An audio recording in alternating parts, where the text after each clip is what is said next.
Telugu popular TV. Bihar CM Nitish Kumar రాజ్యసభకి nominate అయ్యారు. అయితే జేడీయూ పగ్గాలు ఏమైనా మారతాయా? ప్రస్తుతం ఆయనే దాన్ని లీడ్ చేస్తున్నారు. అయితే జేడీయూ పగ్గాలు కుమారుడికి ఇవ్వబోతున్నారా? కుమారుడు భవిష్యత్తు ఏంటి? ఈ విషయాల గురించి మనతోటి మాట్లాడడానికి సురేష్ కొచ్చటిల్ గారు ఉన్నారు. నమస్కారం సురేష్ గారు. నమస్కారం బాబు. సురేష్ గారు, నితీష్ కుమార్‌ని ఏం చేయబోతున్నారు? కర్ణాటక, మహారాష్ట్ర హ్మ్. అదే వర్షన్ ఇక్కడ కూడా నడుస్తుంది. హ్మ్. నిన్న తేజస్వి యాదవ్ ఆల్రెడీ ఒక స్టేట్మెంట్ ఇచ్చారు. బీహార్లో మహారాష్ట్రాన్ని తీసుకొచ్చారని చెప్పి. హ్మ్. కరెక్టే అది. ఎందుకంటే 20 సంవత్సరాల నుంచి చిన్నొక టైంలో నడిమిట్లా లేరు అంతే. జీతారాం మాంజీ ఉన్నప్పుడు. కానీ మిగతా టైంలో అన్నిట్లో నితీష్ కుమార్ గారు ముఖ్యమంత్రిగా ఉన్నారు. అవును. చాలా లాంగ్ టెన్యూర్ 20 ఇయర్స్. చాలా టైంలో ఆయనకు మెజారిటీ లేనప్పుడు కూడా బీజేపీ ఆయన సపోర్ట్ చేశారు. మనకందరికి తెలిసిందే. ఆయన రికార్డు చూస్తే అది 2005లో మెజారిటీ వచ్చిన తర్వాత ఆర్జేడీని పక్కన పడేసి వెళ్ళిపోయారు. ఓకే. ఆర్జేడీ కాంగ్రెస్ చేరుకున్నారు తర్వాత మళ్ళీ 2015లో మహాగఠబంధన్ మళ్ళీ ఆర్జేడీతో పోటీ చేసి గెలిచిన తర్వాత మళ్ళీ వచ్చి 2014లోనే బీజేపీలో జాయిన్ అయిపోయారు. అంటే ఎన్డీఏలో భాగస్వామి అయ్యారు. దాని తర్వాత 2017లో మళ్ళీ బీజేపీకి తిరిగి వచ్చారు. దానికోసం ఆయన ఒక పేరు వచ్చింది, పల్టూ రామ్ అని చెప్పి. అంటే పల్టీలు కొడతాడు. పల్టూ రామ్. ఓకే. దాని తర్వాత కాంగ్రెస్కి వెళ్ళిపోయారు మళ్ళీ 2022లో. నడిమిట్లో ఎప్పుడు చెప్తుంటారు ఆయన, ప్రతి ఎలక్షన్ చెప్తారు, ఇది నా లాస్ట్ ఎలక్షన్, దీని తర్వాత నేను అసలు పోటీ చేయను, నేను అసలు వెళ్ళిపోతాను. కానీ మళ్ళీ ముఖ్యమంత్రి అవుతారు. అందరూ అడగడం మొదలుపెట్టారు, అంటే మీరు చెప్పిన మాటకు విలువ లేదా, మీరు ఒకసారి ముఖ్యమంత్రి కాదంటే మీరు నెక్స్ట్ టైం ఇష్యూ నాట్. ఆయన ప్రాబ్లం ఏంటంటే ఆయన పార్టీలో ఆయనే, ఇప్పుడు మేము ఆయన కొడుకు గురించి చెప్పారు, నిశాంత్ గురించి, but he's not is a light. ఆయన పార్టీలో కూడా లేరు, చేరాలి ఇప్పుడు పార్టీలో ఆఫీషియల్. డిప్యూటీ సీఎం ఏం రాదు ఆయనకి, డిప్యూటీ సీఎం ఏమి ఇవ్వరు. He'll be kept. నా అంచనా ప్రకారం వాళ్ళు ఇప్పుడైతే డిప్యూటీ సీఎం ఇవ్వరు, ఇస్తే చెప్పలేము. కానీ is not fit as a candidate. దానికోసం ఎక్స్పీరియన్స్ లేదు, ఏం లేదు ఆయనకి. వాళ్ళ పార్టీలోనే చాలామంది సీనియర్స్ ఉన్నారు, కావాలంటే వాళ్ళని తీసుకోవచ్చు. ఇప్పుడున్న పరిస్థితుల్లో బీజేపీ ఏం చేస్తున్నారంటే కర్ణాటక ఎక్స్పెరిమెంట్ రిపీట్ చేస్తున్నారు. కర్ణాటకలో 20 సంవత్సరాల ముందు పవన్ గారు బీజేపీ వాజ్ అ నోబడి.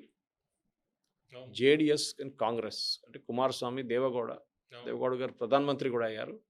ఇటువైపు కాంగ్రెస్, వీళ్ళే నడిపిస్తుండే గవర్నమెంట్ అక్కడ లేకుండా ఇక్కడ. తర్వాత మెల్లగా బీజేపీ వచ్చారు, పైకి వచ్చారు. యడ్యూరప్ప గారు లీడర్షిప్ అధికారంలో వచ్చారు. దాని తర్వాత యడ్యూరప్ప గారిని తీసేసిన తర్వాత ఆయన పార్టీ నుంచి వెళ్ళిపోయి ఆయన పార్టీ పెట్టుకున్నాడు, మళ్ళీ తిరిగి వచ్చాడు ఆయన. ఇప్పుడు ఆపోజిషన్లో ఉన్నారు. అట్లీస్ట్ ఉన్నారు కదా అక్కడ, ఒక మంచి మెజారిటీతోనే, మంచి సీట్లతోనే ఉన్నారు అక్కడ. కానీ అక్కడ ఏం చేశారు ఇన్ ద ప్రాసెస్, 2024 దాకా వచ్చేదాకా కుమారస్వామిని యూనియన్ మినిస్టర్గా చేసి దేవగౌడ గారిని రాజ్యసభకు పంపించేసి ఫినిష్ చేసేసారు జేడిఎస్.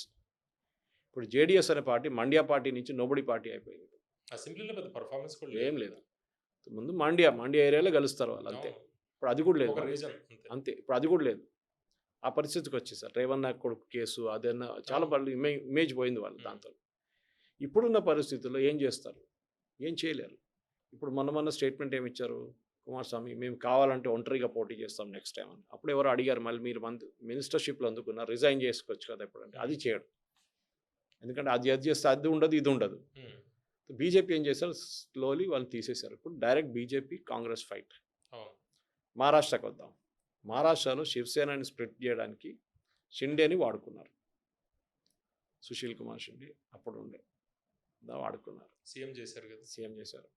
దాని తర్వాత ఏమైంది, ఇది మనం మర్చిపోకూడదు. ఆయన ముఖ్యమంత్రి చేశారు, ఎందుకంటే వీళ్ళకి తెలుసు ఈయన ఇమ్మీడియట్గా ముఖ్యమంత్రి చేయకపోతే మళ్ళీ ఈయన తిరిగిపోతాడు, అక్కడికి మళ్ళీ తిరిగి వెళ్తాడు అని భయం ఉండే. ముఖ్యమంత్రి స్ట్రాంగ్ అయిపోతారు. ముఖ్యమంత్రిగా ఉంచుకొని ఏం చేశారు, బీజేపీ వాళ్ళ పర్ఫార్మెన్స్ ఇంప్రూవ్ చేసుకుంటూ వెళ్ళారు. ఈ లాస్ట్ ఎలక్షన్లో బీజేపీకి చాలా పెద్ద మెజారిటీ వస్తున్నప్పుడు బీజేపీ చెప్పారు, సారీ పక్కన కూర్చోండి, మా ఫడ్నవీస్ గారు ముఖ్యమంత్రి అయ్యారు. మున్సిపల్ ఎలక్షన్లో చాలా చోట్ల షిండే వాళ్ళ పార్టీ సహాయమే తీసుకోలేదు బీజేపీ. పింప్రి చించ్వాడ్, పూణే, చాలా, ఈవెన్ ముంబై మున్సిపల్ కార్పొరేషన్ కూడా సపోర్ట్ తీసుకోలేదు, వద్దన్నారు వాళ్ళు. సో ఇది లాస్ట్లో వీళ్ళకి ఫుల్ మెజారిటీ రాలేదనుకోండి బిర్హన్ ముంబైలో, కానీ చాలా చోట్ల మెజారిటీ వచ్చింది. పూణే తీసుకోండి, నవీ ముంబై తీసుకోండి. తర్వాత వీళ్ళకి గొడవ చేసేవచ్చు, మళ్ళీ మాకు మున్సిపల్ కార్పొరేషన్ ముంబైలో మా మేయర్ ఉండాలని చెప్పి మళ్ళీ ఈయన గొడవ పెట్టారు. ఇది వీళ్ళకి సీట్లు తక్కువ ఉన్నప్పుడు కూడా కావాలంట మేయర్ వాళ్ళు. ఫడ్నవీస్ అన్నారు, సారీ అది నడవదు. మా దగ్గర నుంచి ఒక మహిళా మేయర్ ఉండబోతుంది. మీరు ఏం కావాలంటే చేసుకోన్నారు. మీరు వెళ్ళిపోతారంటే వెళ్ళిపోండి అంతే. స్ట్రైట్ బ్లాక్మెయిల్ అది. ఐ మీన్ వాళ్ళు బ్లాక్మెయిల్ ట్రై చేశారు. ఫడ్నవీస్ గారు పట్టించుకోలేదు. అంటే ఏమన్నారు, వాడుకుని వదిలేసారు అనుకోవాలా, దీన్ని అట్లా రాజకీయాలు అట్లా వాడుకొని రాజకీయాల్లో ఏమి ఉండదంటారు పొలిటిక్స్లో అంటారు చూడండి, there are no permanent friends and enemies. Ajit Pawar గారు ఎక్కడ ఉండే? అజిత్ పవార్ శరత్ చంద్ర పవార్ పార్టీలో ఉండే, అక్కడి నుంచి ఇక్కడికి వచ్చింది కదా. వాళ్ళు ఫ్యూచర్ చూసుకుంటున్నారు. అది ఏమి ఉండబోతుంది ఫ్యూచర్. నితీష్ కుమార్ కూడా అంతే. ఇవాళ ఆయన ఉన్నారు, రేపు పోయారు అనుకోండి, ఏం చేస్తారు దాని తర్వాత?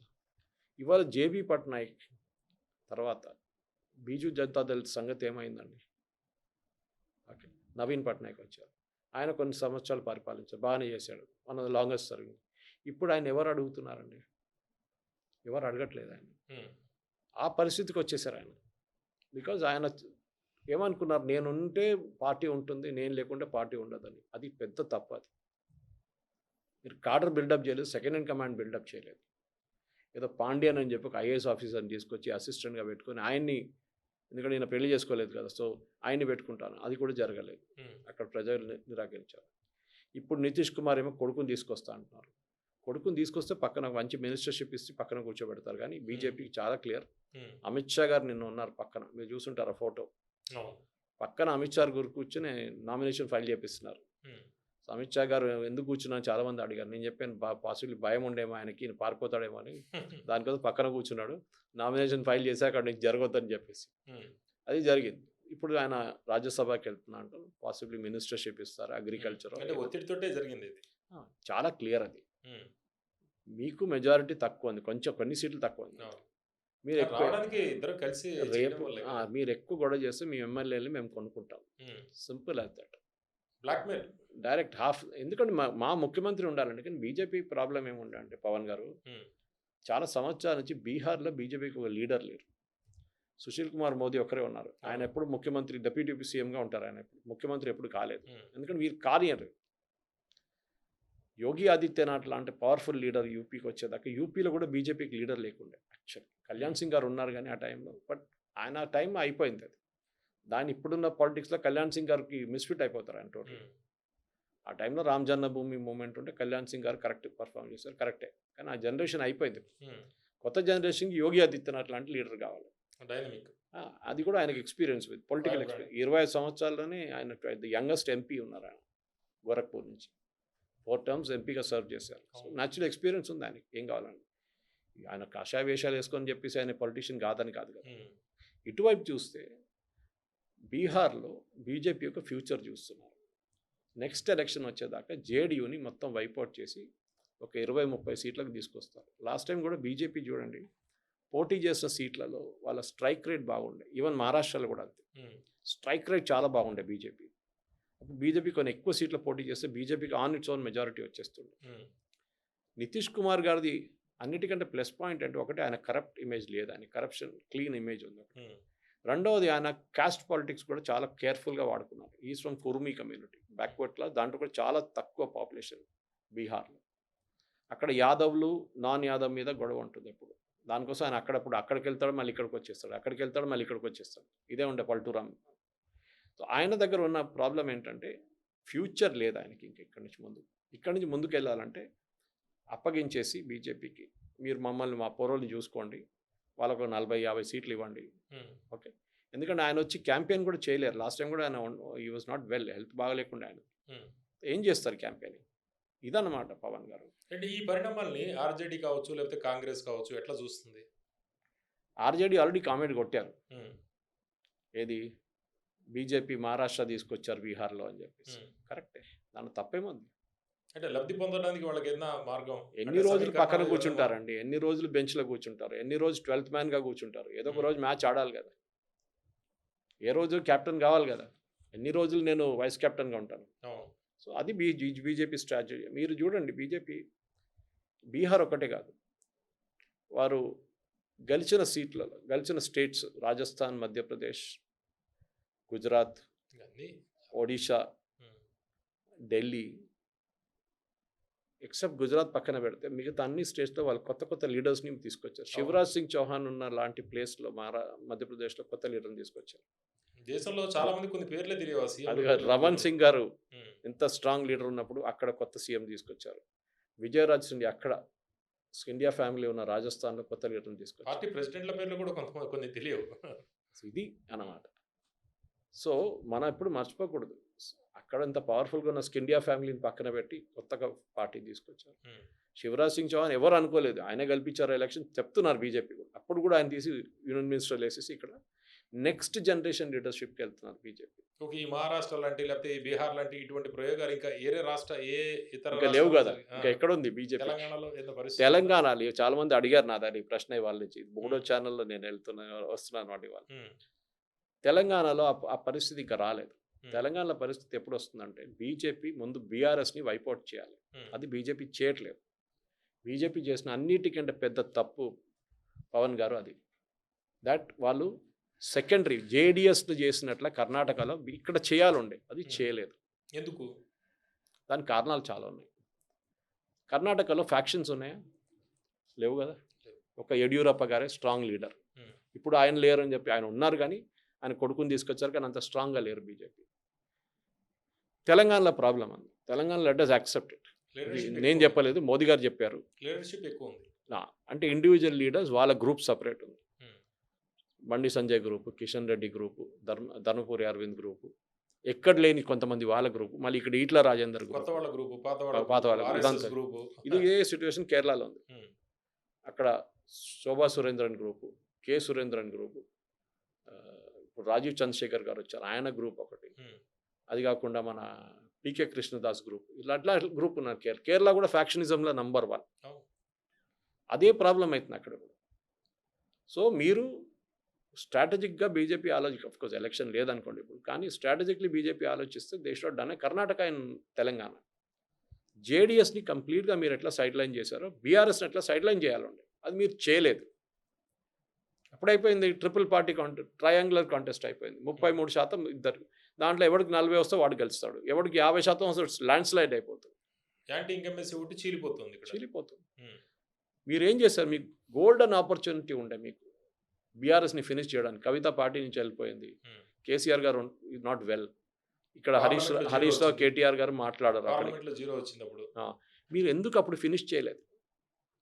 వాళ్ళకి ఏదో పెద్ద కమ్యూనిటీ ఓట్లు ఉంది, కమ్మ కమ్యూనిటీ, కాపు కమ్యూనిటీ అని ఆంధ్ర వైపు చెప్పుకుంటారు చూడండి. అట్లా కాకుండా ఇక్కడ అంత ప్రాబ్లం, వెల్మ కమ్యూనిటీ చాలా తక్కువ. ఆ పరిస్థితుల్లో మీరు ఎందుకు మిగతా కమ్యూనిటీస్ని తీసుకొని మీరు బీజేపీ ఎందుకు ముందుకు వెళ్ళలేదు? అదొక ప్రశ్న వస్తుంది. అది చేస్తుంటే బీఆర్ఎస్కి మీరు చెప్పినట్ల అసెంబ్లీలో కూడా చాలా తక్కువ సీట్లు వస్తుండే, పార్లమెంట్లో 0 వచ్చింది వాళ్ళకి. Then after period of 5 to 10 years అయిపోతుండే, పార్టీ ఫినిష్ అయిపోతుండే. పక్కన ఉన్న పార్టీ అంతే, ఒక 20 సీట్లు 15 సీట్లు గెలుచుకొని అక్కడ పక్కన ఉంటారు క్వైట్గా.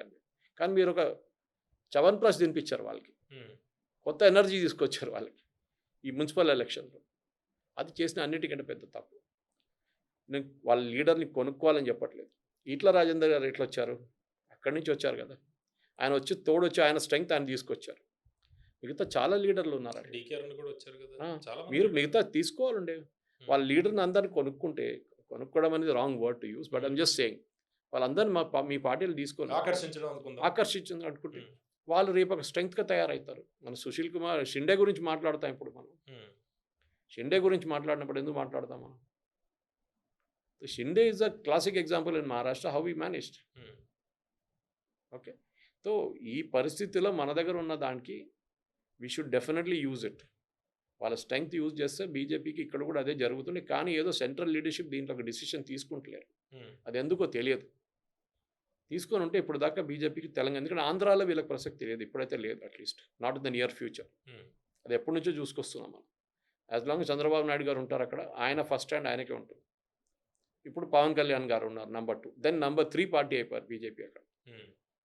ఇప్పుడు ఇక్కడ కూడా అంతే. తెలంగాణలో మీరు పోటీ చేస్తున్నారు కాంగ్రెస్తోని, కాంగ్రెస్ని తిడుతున్నారు, కాంగ్రెస్ని కొడుతున్నారు. అది కాదు స్ట్రాటజీ. మీద కాంగ్రెస్ని పక్కన పెట్టేసి వీళ్ళ బీఆర్ఎస్ మీద పడాలండి, అది పడట్లేదు. మీరు అక్కడ చేసిన తప్పు. అది పాసిబ్లీ నేను ఎన్నో ఫోరమ్స్లో మాట్లాడాను దీని గురించి. బీజేపీ లీడర్షిప్ ఎందుకు చేయట్లేదు అర్థం కావట్లేదు. అది ఏదో ఒక రోజు వీళ్ళు they have to take a call on అంటే దిస్. జాతీయ నాయకత్వం మరి ఏంటి? మధ్యలో మధ్యలో మనకి న్యూస్ వస్తూ ఉంటుంది. మోడీ గారు సీరియస్ అయ్యారు. లేకపోతే అప్పట్లో ఉన్న నడ్డా సీరియస్ అయ్యారు. ఇప్పుడు కొత్త అధ్యక్షుడు ఎట్లా చూస్తాడు?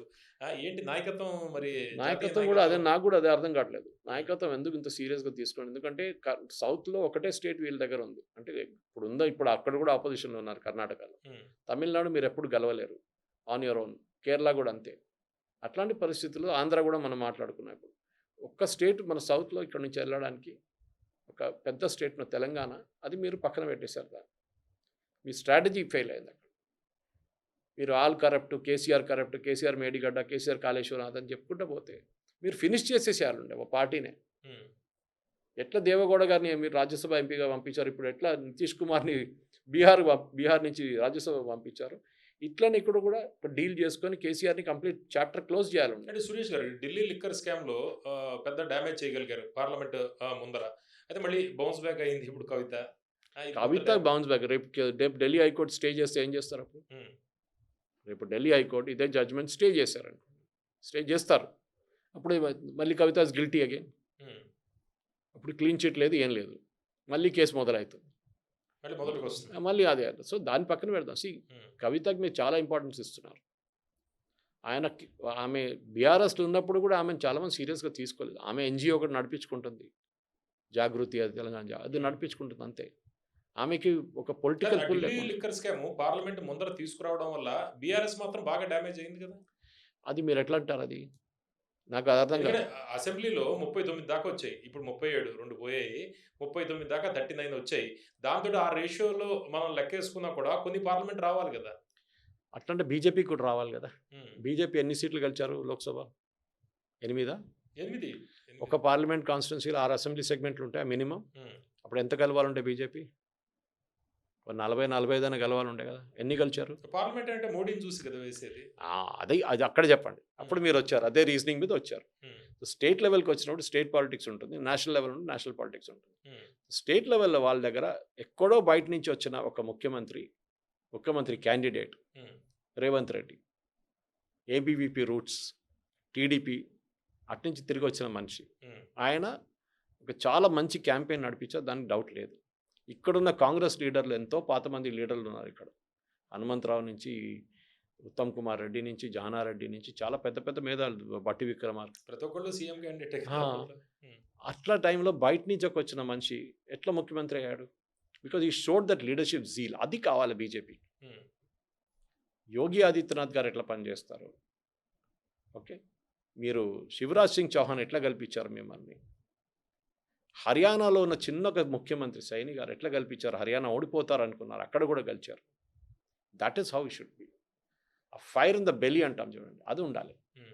గెలిచి తీస్తాను నేను ఎట్లయినా.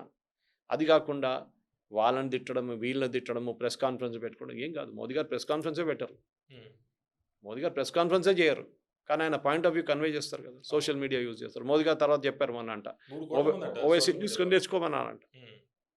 3 crores ఫాలోవర్స్. ఓవైసీని చూసుకొని నేర్చుకోమన్నారంట అవును. ఎట్లా సోషల్ మీడియా యూజ్ చేయాలి. అవును. నేను కూడా వాళ్ళ సెషన్లో ట్రైనింగ్ సెషన్ మాట్లాడాను. హ్మ్. ప్రాబ్లం ఎక్కడ వస్తుందంటే యుద్ధం అనేది, ఇదిగో యుద్ధం ఇది. హ్మ్. మీరు స్ట్రాటజీ పెట్టుకోవాలి దాంట్లో. మీ ఎనిమీ ఎవరు, ప్రిన్సిపల్ ఎనిమీ ఎవరు, సెకండరీ ఎనిమీ ఎవరు. హ్మ్. ఇప్పుడు ఇరాన్ చూస్తూనే ఉంటారు, primary enemy Israel, secondary enemy America, third enemies మా చుట్టుపక్కల ఉన్న అందరూ. అవును. అవును. సో వాళ్ళ స్ట్రాటజీ అది. మన దగ్గర ఇక్కడ మీరు కన్ఫ్యూజ్ అవుతున్నారు, కాంగ్రెస్ మీద పోరాటం చేయాలన్నా లేకుంటే బీఆర్ఎస్ మీద చేయాలన్నా. ఇద్దరి మీద చేస్తే మీ ఎఫర్ట్ డైల్యూట్ అయిపోతుంది. Hmm. You should first finish up one opponent and then go after the other one. Okay. Karnataka is a classic example of. Okay. తెలంగాణలో బీజేపీ మెయిన్ పార్టీగా అంటే ప్రత్యామ్నాయ పార్టీగా ఎమర్జ్ అయ్యే అవకాశాలు ఎక్కువగా ఉన్నాయి. అయితే రేవంత్ రెడ్డి లాంటి ఒక నాయకుడు బీజేపీకి ప్రస్తుతం అవసరం. అయితే వీళ్ళు target Telangana BJP target Congress మీద కాకుండా బీఆర్ఎస్‌ని దెబ్బతీసే వ్యూహం చేస్తే నెక్స్ట్ ఎలక్షన్స్‌లో అధికారంలో కూడా వచ్చే అవకాశం ఉందనేది సురేష్ కొచ్చటిల్ గారు చెబుతున్నారు. Thank you very much.